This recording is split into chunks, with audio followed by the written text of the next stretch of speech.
आप देख रहे हैं मुसर्रत टाइम्स लाइव। एक नजर इस विशेष रिपोर्ट पर। मोहम्मदी एजुकेशन ट्रस्ट ने अल्पसंख्यकों के लिए जागरूकता कार्यक्रम का आयोजन किया। दिल्ली माइनॉरिटी कमीशन के चेयरमैन जाकिर खान ने कहा कि अल्पसंख्यकों की परेशानी में दिल्ली अल्पसंख्यक आयोग हमेशा उनके साथ खड़ा है। गांधीनगर विधानसभा की शास्त्री पार्क वार्ड 25E में मोहम्मदी एजुकेशनल ट्रस्ट द्वारा अल्पसंख्यक समुदाय के लिए जागरूकता कार्यक्रम का आयोजन किया गया। इस कार्यक्रम में मुख्य अतिथि दिल्ली अल्पसंख्यक आयोग के चेयरमैन जाकिर खान थे। इस जागरूकता कार्यक्रम का आयोजन मोहम्मदी एजुकेशनल ट्रस्ट के संस्थापक नियाज अहमद उर्फ पप्पू मंसूरी ने किया। उन्होंने दिल्ली अल्पसंख्यक आयोग के चेयरमैन जाकिर खान का फूलमालाओं से स्वागत करते हुए अतिथियों का कार्यक्रम में आने के लिए शुक्रिया अदा किया। इस जागरूकता कार्यक्रम में कई वक्ताओं ने अपने विचार रखे। इस कार्यक्रम में दिल्ली अल्पसंख्यक आयोग एडवाइजरी कमेटी के मेंबर्स शफी देहलवी, रिजवान मंसूरी, शाकिर खान, कारी जहीर अहमद, वाहिद मंसूरी साहिल, हाजी सरकार Alam Mansoori, Maulana Mohammad Raja, Madrasa Darul Uloom Mohammadi, Haji Sameer Mansoori, doctor Anas Khan, doctor Rizwan, doctor Asif के अलावा मोहम्मदी एजुकेशनल ट्रस्ट की पूरी टीम और इलाके व शास्त्री पार्क वार्ड के जिम्मेदार अलीम मंसूरी, नबीजान मंसूरी, फारूक भाई, तैयब हुसैन मंसूरी, अली मोहम्मद, हाजी तफसीर, यासीन मलिक बिल्डर, लियाकत खान, सलीम भाई, मोहम्मद अनीश, सलाउद्दीन भाई, अबरार कुरैशी, फरहत खान, मोहम्मद हारून पुरानी दिल्ली वाले, शाहिद मंसूरी, यामीन कुरैशी, शब्बीर भाई, अनीश भाई ऑटो वाले, साजिद सैफी, मोहम्मद अब्दुल्ला आदि समाज के वरिष्ठ लोगों व आम जनता ने हिस्सा लिया। जितने लोग यहाँ पर बैठे हैं, यहाँ शास्त्री पार्क के लोगों से मैं दरख्वास्त कर रहा हूँ, मेरे साथियों, मैं आपको वास्ता दे रहा हूँ आपके मसाइल का, आपकी परेशानियों का, कि आप परेशान अगर होते हैं तो अकेले नहीं हैं। या आपके आस में पड़ोसी परेशान होता है तो आप भी परेशान हैं। याद रखिएगा, पूरे समाज को, पूरे इलाके को जहाँ भी मसला आता है इसको अपना मसला समझना, तब आप उस मसले का हल निकालोगे। आप अपने इलाके में अपने घर के 5 घर दाईं तरफ के और 5 घर बाईं तरफ के गोद ले लो और उनको गोद लेकर उनकी समस्याओं का समाधान करने के लिए आगे निकलोगे। इसके साथ मैं दूंगा। आप फिर देखिए, जिस वक्त आप उनको गोद लेंगे, एनजीओ वाले हो, समाजी हो, सियासी कारकुन हो, सब सोशल वर्कर हो, आप देखिए फिर आपका रास्ता सबसे आगे दिखाई देगा और लोग आप पर फेस करेंगे। लोगों को अकेला मत छोड़ो, लोगों को मायूस मत होने दो। हमारी बहनें, हमारी बेटियां, हमारे बच्चे, ये जिनका कल मुस्तकबिल हमारे से जुड़ा हुआ है, आप उनको आगे लेकर चलिए। कदम पीछे हटाना अज़्म की तौहीन है हमदम, कदम पीछे हटाना अज़्म की तौहीन है हमदम, सफर में ही बला से जिंदगी की शाम हो जाए, सफर में ही बला से जिंदगी की शाम हो जाए, और तमन्ना है कि राहे इश्क में कुछ काम कर जाए, तमन्ना है कि राहे इश्क में कुछ काम कर जाए, अगर कुछ हो सके तो खिदमत इस्लाम कर जाए, अगर कुछ हो सके तो खिदमत इस्लाम कर जाए। हमारे मखसूस मेहमान जो आपके सामने तशरीफ फरमा है, इनको भी ये काबिल तारीफ है, मुबारकबाद के लायक भी है, इनको मुबारकबाद दे रहा हूँ। नूह लाने से ए चश्म फायदा, तूफान नूह लाने से ए चश्म फायदा, 2 अश्क ही बहुत है अगर कुछ असर करें, 2 अश्क ही बहुत है अगर कुछ असर करें, और इनकी और हमारी काविशों को कबूल फरमाए। बहुत ही बेहतरीन काविश है कौम को बेदार करने के लिए, जब इन्होंने इतनी जहमत की है और हमारे सोए हुए ख्वाबिदा जो है वो जगा रहे हैं। और ये बात जो भी आपने इन्होंने कही थी तकरीर में, भाईजान क्या नाम, शफी देहलवी साहब ने, तो ये एक बहुत ही पॉइंटेड बात थी कि the aim of education at the first stage for education and human. बुजुर्ग, हम उम्र साथी, बच्चे, 2000 से माइनॉरिटी कमीशन था। हम भी राजनीति में शुरू से रहे हैं, 25 साल का सफर राजनीति में हो गया। हमने कभी माइनॉरिटी कमीशन का ऑफिस नहीं देखा था। जब जाकिर भाई चेयरमैन बने तो हम गए, मुबारकबाद देने गए, फिर तो आना जाना लगा रहा। और जाकिर भाई इतनी मेहनत से कौम के लिए काम कर रहे हैं, मैं उनको दिल की गहराई से मुबारकबाद देता हूँ। और जैसे वे बता रहे हैं, समझा रहे हैं, हर आदमी की समझ में आता है। सरकारें करती हैं लेकिन बताती नहीं है, तो बताने वाला चाहिए। तो जाकिर भाई हमारे बहुत अच्छी तरह से समझा रहे हैं। और पूरे माइनॉरिटी कमीशन को पूरी दिल्ली में लोग जानते, लेकिन पहले चंद लोग जानते थे। तो मैं जाकिर साहब का बहुत बहुत शुक्रिया अदा करता हूँ। जब जाकिर खान जी चेयरमैन बने तो इन्होंने हर विधानसभा क्षेत्र के अंदर, हर वार्ड के अंदर अपने लोगों को टटोला कि ये बात जो माइनॉरिटी कमीशन की है कि जड़ तक, जमीन तक कौन पहुंचा सकता है। तो इन्होंने एनजीओ, RWA, जितनी भी एसोसिएशन है, उनको बुलाया और उनको समझा कि हाँ, ये जाकिर खान जी ने कि ये लोग काम कर सकते हैं, तो हम जैसों को इस काबिल समझा और हमें मेंबर बनाकर आप लोगों के बीच भेज रखा है। देश के अंदर जो भी हमारे लिए सुविधाएं हैं माइनॉरिटी के लिए, उसका हमें फायदा जब मिलेगा जब हमारे बच्चे किसी काबिल होंगे और हमारी बात उन तक पहुंचेगी और बच्चे जो है ऊपर से हमारी योजनाओं को नीचे लाएंगे। इसी तरीके से जैसे जाकिर भाई हमारे ऊपर से योजनाओं को आपके जमीनी स्तर पर पहुंचा रहे हैं, आज तक किसी चेयरमैन ने नहीं किया कि आपके हक के लिए जैसे जाकिर भाई नीचे उतर के आए हैं, आप लोग भी बढ़ चढ़ कर हिस्सा लीजिए और सरकार को बताइए कि जितनी हिस्सेदारी उतनी दावेदारी हमारी भी है। तो हमारा आगे जाकिर भाई जैसे को हम चाहेंगे कि ये और आगे बढ़े। हमारी चेयरमैनी के लिए आज चेयरमैन है तो हमारे लिए इतना कुछ कर रहे हैं, अगर आगे कुछ इनको मिल गया फिर तो इंशाल्लाह इससे ज्यादा करके दिखाएंगे। अफसोस इस चीज का है कि हम कोई भी चीज सीखना नहीं चाह रहे। सीखेंगे कैसे जब हम टाइम अपना खर्च करेंगे। इतनी बड़ी कॉलोनी, पूरी मुस्लिम कॉलोनी, अकलियतों के नाम पे प्रोग्राम, दिल्ली माइनॉरिटी कमीशन का प्रोग्राम, यानी कि मैंने दावतनामे 15 मस्जिदों में और 4 मदरसों में दिए चेयरमैन साहब के कहने पर। और सभी मस्जिदों के सदर और सेक्रेटरी और इमाम साहब से मैं खुद जाकर मिला कि कहीं ना कहीं कौम को वो रास्ता दिखाया जाए जिससे कि कौम का कुछ काम हो सके। पर लोगों के अंदर ना तो अवेयरनेस आ रही है, ना चाहते हैं कि हम अवेयरनेस लेकर आए। दूसरी सबसे बड़ी समस्या क्या है, अगर कोई भी पॉलिटिकल इंसान एक छोटा मोटा कोई प्रोग्राम करे और वो उनके हित का हो तो उसको वो पार्टी से जोड़ के देख लेते हैं। उनको ये तक नहीं पता कि सरकार क्या है और कमीशन क्या है और पार्टी क्या है। ना तो जब तक कि हमें ये समझ नहीं आएगी कि हमारी पार्टी का प्रोग्राम है या सरकार का प्रोग्राम है। सरकार क्या होती है कि सरकार एक नुमाइंदे चुनने के बाद जो सरकार बनती है वो सभी के काम करती है। दिल्ली में आम आदमी पार्टी की सरकार बनी, अब सरकार बनने के बाद मुख्यमंत्री अरविंद केजरीवाल। अब वो अरविंद केजरीवाल किसी आम आदमी पार्टी के मुखिया नहीं है, वो दिल्ली सरकार के मुख्यमंत्री हैं। ऐसे ही हमारे दिल्ली माइनॉरिटी कमीशन के जो चेयरमैन है जाकिर खान साहब, वो दिल्ली माइनॉरिटी कमीशन के चेयरमैन होने के साथ साथ, मुस्लिमों के चेयरमैन होने के साथ साथ, सिख कम्युनिटी के भी चेयरमैन है, ईसाई कम्युनिटी के भी चेयरमैन है, पारसी कम्युनिटी के भी चेयरमैन है, बुद्धिस्ट कम्युनिटी के भी चेयरमैन है। और हर जगह हमारे अकलियत को, कमीशन को, अकलियत के जो लोग हैं उनको छोड़कर हर कोई कमीशन से फायदा उठा रहा है। तो यही चेयरमैन साहब की सोच थी कि दिल्ली के अंदर सबसे बड़ा जो तबका कमीशन में और माइनॉरिटीज के अंदर है, तो सबसे बड़ा तबका जो है मुसलमानों का है। और मुसलमानों के लिए जो कमीशन बना है उसी का फायदा मुसलमान नहीं ले पाते। तो चेयरमैन साहब ने एक मुहिम चलाई कि घर घर जाकर, गली गली जाकर, इलाके इलाके जाकर आपके लोग बीच में आकर मीटिंग करी। और मीटिंग करने के बाद आपको दावतनामे भेजाए जा रहे हैं, आपके पास घर घर हम लोग जा रहे हैं, उसके बाद आप लोग नहीं आना चाह रहे हैं, तो कैसे हमारी कौम के हालात बदलेंगे।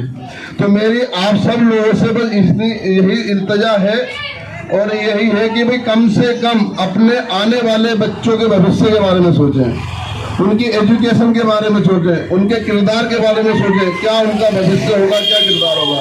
वो भविष्य कब बनेगा, जब आप लोग जागरूक होंगे, हम लोग सब जागरूक होंगे, जब जाके भविष्य बनेगा।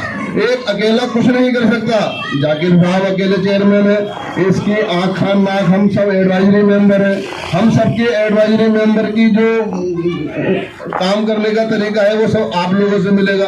आप लोग अगर साथ नहीं देंगे तो कैसे कौम का इस्तकबाल बनेगा मुझे नहीं पता, पर मेरी आप लोगों से बस यही गुजारिश है कि आने वाले वक्त में अपने आप कराओ, अपने बच्चों को तालीम से जोड़ो और शिक्षा का रास्ता दिखाओ।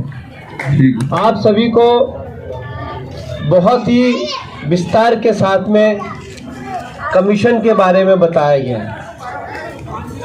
दिल्ली माइनॉरिटी कमीशन अक़लियतों का कमीशन है, जिसमें मुस्लिम, सिख, ईसाई, बुद्धिस्ट, जैन और पारसी 6 धर्मों के लोगों को इसमें शामिल किया गया है।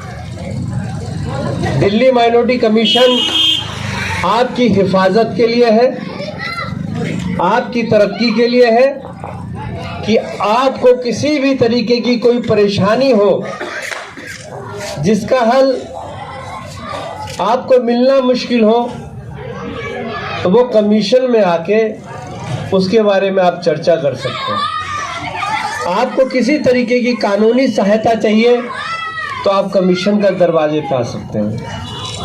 आपको किसी तरीके की मदद चाहिए, किसी भी योजना की जानकारी चाहिए कि सरकार अक़लियतों के लिए क्या क्या कर रही है, उसकी जानकारी जानने के लिए आप कमीशन के दफ्तर में आ सकते हैं। आपको पूरी मालूमात वहाँ से मिलेगी। दिल्ली माइनॉरिटी कमीशन आपके अधिकारों की रक्षा करता है कि आपके साथ कहीं कोई अन्याय तो नहीं हो रहा, कहीं आपके साथ कोई जाति तो नहीं हो रही, कहीं ऐसा तो नहीं है कि आप जिस इलाके में रह रहे हैं वहाँ पे आपको किसी तरीके से गाली गलौज दी जा रही हो, या आपके धर्म के आधार पर आपको रोका जा रहा हो, या आपको बड़ा बुरा कहा जा रहा हो। तो ऐसे हालात में आपका रहना मुश्किल हो जाता है, आपके आस पड़ोस के लोग साथ नहीं देते। तो ऐसे माहौल में आप जब रहते हैं तो आपको डरने की ज़रूरत नहीं है। तो आप माइनॉरिटी कमीशन में आते हैं और अपनी शिकायत करते हैं तो कमीशन उस पर संज्ञान लेता है और वहाँ पे जो भी कोई अधिकारी है उनसे संपर्क करके उस समस्या का हल करता है। जहाँ तक सवाल है कि लोगों के अंदर जागरूकता लाने की, देखिए हमारा समाज, खास तौर पे हम अगर बात करें अक़लियतों में, मुस्लिम समाज वो बहुत पिछड़ गया है और उनके पास इतना वक्त नहीं है कि वो किसी तरीके से समझे, और उनका दिल अंदर से टूट चुका है। उसका कारण है कि बहुत सारी ऐसी मीटिंगें होती हैं, बहुत सारे ऐसे प्रोग्राम होते हैं, बहुत अच्छी अच्छी बातें होती हैं, आप खुश हो जाते हैं और ये समझते हैं कि हमने मीटिंग अटेंड की और इस मीटिंग में शामिल हुए, इस प्रोग्राम के अंदर अब हमारी सारी समस्या दूर हो जाएंगी। मगर ऐसा होता नहीं है कि आप इसी तरीके से मीटिंगों में शामिल होते हैं और आपके साथ में जो वादे किए जाते हैं वो वादे पूरे नहीं होते। तो आपको ये लगता है कि इस मीटिंग में जाएंगे, इस तरीके से वादे होंगे, फिर वही पुरानी बातें, 5 साल गुजर जाएंगे, 10 साल गुजर जाएंगे, हम जहाँ पे हैं वहीं पड़े रहेंगे, ना स्कूल मिलेंगे, ना सड़कें मिलेंगी, ना गलियाँ मिलेंगी, हम इसी तरीके से रह रहे हैं, हमारे कोई काम होने वाले नहीं है। अल्लाह मालिक है, हो गए तो ठीक है, नहीं हो गए तो हम अपना गुजारा कर रहे हैं। आप अपने घर वापस आते हैं तो वही गंदगी, वही तंगलियाँ, वही विकास से दूर आप परेशान हाल अपने घर के अंदर चले जाते हैं। ये सारी चीज़ें हैं, तो इसमें घबराने की ज़रूरत नहीं है कि आप अगर मायूस होते चले गए और मायूस होते चले जाएंगे, आपके बच्चे मायूस होते चले जाएंगे और एक ऐसा वक्त आएगा कि आप तरक्की की बात छोड़कर आप मजदूरी के रास्ते में चले जाएंगे। ऐसा नहीं है कि किसी मुल्क में मज़दूरों की ज़रूरत नहीं है, हर मुल्क को मज़दूरों की ज़रूरत होती है, हर मुल्क को कारोबार की ज़रूरत होती है, हर मुल्क के बड़े लोगों की भी ज़रूरत होती है। मगर जिसका जैसा जहन बनता चला जाता है वो उसी रास्ते पे चला जाता है। अगर किसी को ड्राइवर बनना है तो गाड़ी है तो ड्राइवर की भी ज़रूरत है। अगर गलियाँ और सड़कें गंदी हैं तो सफाई करने वालों की भी ज़रूरत है। अगर कपड़े गंदे हैं तो उनको धोने वाला भी चाहिए। अगर मकान बनेंगे तो मकान बनाने वाला भी चाहिए। अगर मकान में पुताई करनी है तो पुताई करने वाला भी चाहिए। अगर आप गाड़ी चला रहे हैं तो उसका मैकेनिक भी चाहिए। इस तरीके से आप सोचिए कि जिस तरीके के हमारे जहन होंगे उसी तरीके का कारोबार भी हमारे अपने होंगे। तो यही वजह है कि हमारे जहन कारोबार की तरफ ना जाकर, अच्छी तरक्की की तरफ ना जाकर एक मजदूरी की तरफ चले गए। अब हमने सोच लिया है कि अगर हम मजदूरी करते हैं तो हमारा बच्चा भी मजदूरी करेगा। हमने ये सोचना बंद कर दिया है कि एक मजदूर का बच्चा भी अफसर बन सकता अगर उस मजदूर के अंदर हिम्मत हो अपने बच्चों को पढ़ाने की। ये हिम्मत हमने पैदा करनी है। हमें नहीं जाने उन पुराने लोगों पे। आप कोशिश तो कीजिए, सरकार के दरवाजे खटखटाइए। मैं आपसे एक बात जरूर कहना चाहूँगा कि हम कितने भी बड़े पैसे वाले हो जाएं और कितने बड़े भी लोग हो जाएं, मगर हम सरकार के से मुकाबला नहीं कर सकते। हम अपनी जेब पे बोझ डालकर अपने बच्चों को आगे पढ़ा नहीं सकते। हमें अगर तरक्की करनी है तो हमें सरकार की मदद चाहिए। अगर हमें आगे बढ़ना है तो हमें सरकार का साथ चाहिए। तो सरकार से दूर भागने की ज़रूरत नहीं है, बल्कि सरकार के करीब जाने की ज़रूरत है। उसकी वजह भी है कि आप सभी ने वोट डाले हैं। वोट इसलिए डालते हैं कि ताकि आपके इलाके में तरक्की हो और सरकार आपके अपने काम करे। अच्छी सरकार, अच्छी नीयत की सरकार आपकी होगी तो बहुत सारे आपके काम होंगे। उन कामों को कोई रोक नहीं सकता। जहाँ तक सवाल है ऐसी महफिलों का कि राजनीतिक दलों का या राजनीतिक पार्टियों का, सबकी अपनी अपनी सोच है। कोई भी अच्छा काम करे, जो विरोधी होते हैं वो तो विरोध करेंगे, वो बलगलाएंगे और बहुत सी तरह तरह की बातें भी करेंगे। मगर इंसान को अक्ल दी अल्लाह ताला ने अच्छे और बुरे सोचने की, नफ़ा और नुकसान की। अगर आप कारोबार करते हैं तो सबसे पहले ये जानने की कोशिश करते हैं इसमें नफ़ा है या नुकसान है। अगर आप कहीं पे जाते हैं तो आप ये इस बात को भी सोचते हैं कि जहाँ मैं जाऊँगा कहीं मुझे फ़ायदा होगा या नुकसान होगा। आप मजदूरी करने जाते हैं तो सबसे पहले दिल में ये लेके जाते हैं कि जब मैं मजदूरी करूँगा कि वो वहाँ मुझे मजदूरी मिलेगी या नहीं मिलेगी। इसी तरीके से मैं आप लोगों से भी कहना चाहता हूँ, जो बात दूसरे लोग कहते हैं उनसे सवाल कीजिए। अगर सरकार राशन दे रही है तो क्या वजह है कि आप राशन नहीं लेंगे? तो ऐसे लोग जो हमारे समाज को पीछे धकेलने की कोशिश कर रहे हैं, उनकी नीयत को समझिए। जो सरकार आपको देना चाहती है उसकी नीयत को समझिए। मैं माननीय मुख्यमंत्री श्री अरविंद केजरीवाल जी का धन्यवाद करना चाहता हूँ कि उन्होंने ऐसी बहुत सारी योजनाएं दिल्ली के अंदर लाई है जो अक़लियतों के लिए, अल्पसंख्यकों के लिए। आपको 50,000 रुपए तक का लोन चाहिए उन छोटे कारोबार के लिए। किसी तरीके से कोई भी गारंटी देने की जरूरत नहीं है। पहचान पत्र होना चाहिए, आधार कार्ड होना चाहिए और 3 लाख रुपए तक का इनकम सर्टिफिकेट बनता है, वो भी एसडीएम से नहीं बनाना। आपने खुद अपने हाथ से लिख के देना है कि मेरी इनकम 3 लाख रुपए तक है। फॉर्म भरिए, आपको 50,000 रुपए तक का लोन आसानी से मिल सकता है। ये उन कारोबारियों के लिए मैं बात कहना चाहता हूँ कि जैसे छोटा सा होटल है, इनको अगर 50,000 रुपए पुताई के लिए, बर्तन खरीदने के लिए, अच्छी सामान लाने के लिए 50,000 रुपए इस होटल के अंदर, छोटे से अंदर लग जाए तो ये खूबसूरत बन जाएगा। 6 महीने तक इनको कोई भी रकम अदा करने की जरूरत नहीं है। 6 महीने के बाद सिर्फ 1,200 रुपए देंगे, महीने देने हैं और 48 महीनों के अंदर ये कर्ज चुकाना है। तो ऐसे कारोबार हमारे पास बहुत से लोग मिलेंगे, छोटे छोटे कारोबार कर रहे हैं। तो ऐसे लोगों को भी हमें ढूंढना है और उनको जबरदस्ती लोन दिलाना है कि भैया आप दिल्ली के अंदर रह रहे हो, सरकार आपकी मदद करनी चाहती है तो लोन क्यों नहीं ले रहे हो। ऐसे लोन के मेले लगने चाहिए क्षेत्र के अंदर। आपके बच्चे अगर प्राइवेट स्कूल के अंदर पढ़ते हैं तो मायूस होने की जरूरत नहीं है। ऐसे आपके इलाके में, गली में, मोहल्ले में कोई भी प्राइवेट स्कूल में बच्चा जाता है अगर आपके पड़ोस में हो, आपके रिश्तेदार में, पूछो आप कि आप फीस देते हैं, वो कहेगा हाँ देते हैं। और कब तक बच्चों को पढ़ाओगे प्राइवेट स्कूल में? तो बहुत से लोगों के बीच में जवाब मिलता है कि छठी के बाद हम सरकारी स्कूल में दाखिला कराएंगे। वजह बताओ कि हमारी हैसियत नहीं है कि हम फीस दे सकें। तो उन लोगों को समझाओ कि आपकी हैसियत है, फीस दीजिए।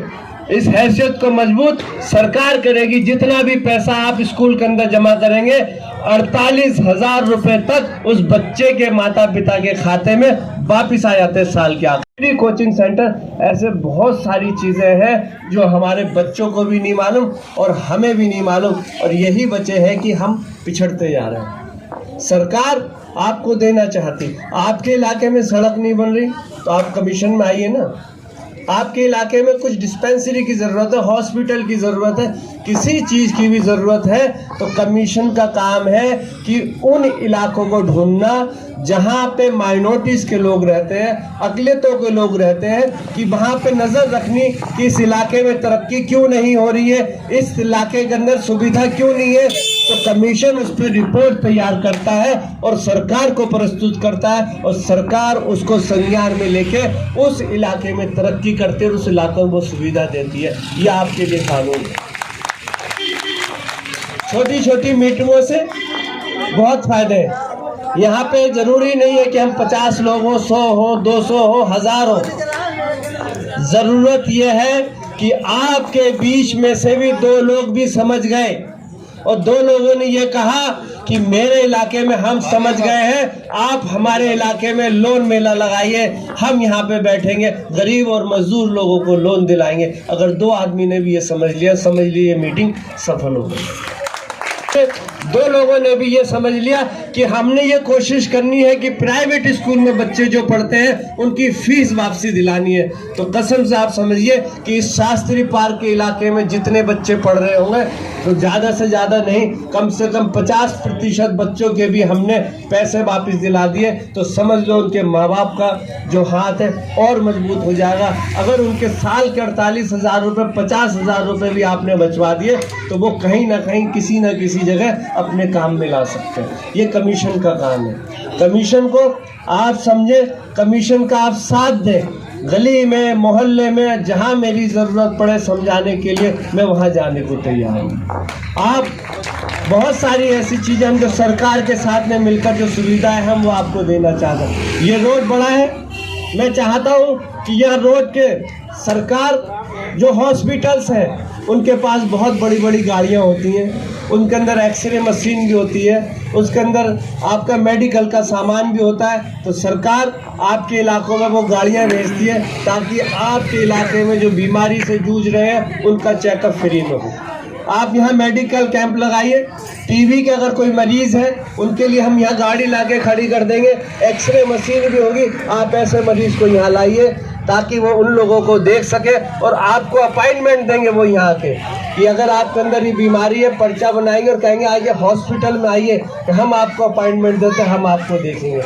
हार्ट का पेशेंट हो, किडनी का पेशेंट हो, किसी तरीके की भी कोई समस्या आपके इलाके के अंदर हो तो आप मेडिकल कैंप लगाइए। सरकारी अस्पताल के डॉक्टर, सरकारी अस्पताल की बसें जिसमें सारी सुविधा होती आपके इलाके में आके खड़ी होंगी। ऐसी सुविधा लीजिए आप। मगर वो मिलेंगी कैसे? वो जब ही मिलेंगी जब आपको जानकारी हो। जानकारी नहीं है तो समझ लीजिए आप अपने पड़ोसी को भी नहीं जानते। पड़ोसी को भी जब ही जानेंगे जब पड़ोसी से बात करेंगे। यही वजह है कि ईदगाह के अंदर नमाज होती है। अगर छोटी छोटी मस्जिदों में अपनी ईदगाह की ईद की नमाज होती तो ईदगाह के अंदर लाखों की तादाद में आदमी इकट्ठे नहीं होते, हाथ नहीं मिलाते और इमाम साहब का खुतबा नहीं सुनते। यही वजह है कि मजबूती लाने के लिए, एक दूसरे को जोड़ने के लिए ये सिस्टम हमारे बीच में मौजूद है। उस सिस्टम को अपनाएं और एक दूसरे से मिलें और एक दूसरे को समझाएं। हम जितनी कोशिश कर लेंगे उतने लोग समझेंगे। आप पिछड़ रहे हैं इस बात को माने। अगर यही हालात रहे आने वाले 20 सालों के अंदर, आप समझ लीजिए कि आप इस हिंदुस्तान के जो कारीगर थे, ताजमहल बनाने वाले, जो हिंदुस्तान के लाल किले बनाने वाले, बुलंद दरवाजा बनाने वाले, लाल किला चाहे आगरे का हो, चाहे फतेहपुर सीकरी, ऐसी इमारतें आप लोगों ने दी है, आप लोग ही उसके आर्किटेक्ट थे। ऐसा वक्त आएगा जो इमारतें बनाने वाले थे वो आपके बच्चे उन इमारतों की सफाई करने वाले बन जाएंगे। वो दौर वापस लाना है, ये आपके अंदर हुनर है कि आप अपने बच्चों को काबिल बनाइए, सरकार की मदद लीजिए, जो सरकार आपको मदद देती है सुविधा उसको आगे बढ़ चढ़ कर लीजिए। सिर्फ मैं आखिरी बात एक कहना चाहूँगा कि अगर हम बात करें सुविधाओं की, इसके अंदर सिर्फ पूरी दिल्ली से 6000 फॉर्म भरे गए थे सुविधा के लेने के लिए, जिसमें शफी दहलवी साहब ने तकरीबन 2000 तो इन्होंने भरे अपने इलाके के अंदर। लोन के लिए पूरे साल के अंदर 10 फॉर्म भरे गए 50,000 रुपये लेने के लिए। क्या हमारे पास लोग नहीं है जो लोन लेना चाहते हैं? 10 लोग, पूरी दिल्ली से 10 लोग। बताइए वजह क्या है? हम नहीं जानते। मैं चाहता हूँ ये 10 का आंकड़ा 10,000 तक पहुँचे, 6 का आंकड़ा 6 लाख तक पहुँचे। ये हमने अपने मेहनत की है। ऐसे ही हम आपके इलाके में कोचिंग सेंटर हो, स्किल डेवलपमेंट सेंटर हो, बहुत सी बातें कहने की हैं। वक्त मिलेगा, बड़ी मीटिंग होंगे, उसमें खुलासा भी करेंगे। बात करके नहीं जा रहा हूँ, आप मुझसे लीजिए। आज मैं आपके सामने कह के जा रहा हूँ, मैंने जो आपको स्कीम बताई है, 1 हफ्ते बाद आप यहाँ कैंप लगाइए, हमारे आदमी आपके बीच में बैठे होंगे, लोन के बीच में बैठे होंगे। कोचिंग सेंटर, सिलाई सेंटर खोलने आप अपने इलाके में जगह देखिए, हम वहाँ पे आपके इलाके देंगे। हमारा मकसद आपकी तरक्की है, हमारा मकसद आपको ठगने की नहीं है। वक्त जब आए वोट देने का, वोट जिस मर्जी को देना, मगर जो सरकार आपके लिए काम कर रही है उस सरकार के लिए आप उन सरकार से मदद लें। बहुत बहुत शुक्रिया पप्पू भाई, आपने इतनी अच्छी मीटिंग की और आप अफजाई कि आपने कम से कम इस तरीके की जो हमारी मीटिंग्स हो रही हैं, मैं बहुत खुश हूँ कि हर रोज़ एक कहीं ना कहीं पूरी दिल्ली के अंदर मीटिंग होती है। तो मैं समझता हूँ कि आज जानकारी है, कल आपको सवाल भी करने होंगे। पर्चे दिखाइए कि ये सरकार की योजना है, हमारे फॉर्म भरिए, तो वो काम करेगा नहीं करेगा दफ्तर में? ऐसे कौन से लोग हैं जो जाते हैं अपने किसी भी विधायक के पास में कि हमारी फीस वापसी बच्चे की दिलाओ? जाते हैं तो पेंशन के लिए जाते हैं कि हमारी पेंशन बनाओ, हमारा राशन कार्ड बनाओ। अब जाना है इसके साथ में 2 काम और लेके जाना कि बच्चे की फीस वापसी का फॉर्म हमें भरवाओ और लोन का हमें फॉर्म भरवाओ। वो कहेंगे हो, हमें ही नहीं मालूम। कहेंगे मालूम नहीं, ये पर्चे हैं आपके, आप अपने नाम से छपवाइए ना, बांटिए इलाके के अंदर। विधायक जी के दफ्तर में ये पर्चे होने चाहिए। जो भी कोई अकलियत के लोग आए उनसे कहें कि भैया ये आपकी योजना, इनको भरिए। तो आप उनसे सवाल करने चालू कीजिए। आप अगर सवाल करेंगे तो मजबूरी में उनको दफ्तर से भी काम करने पड़ेंगे आप लोगों के लिए। बहुत बहुत शुक्रिया।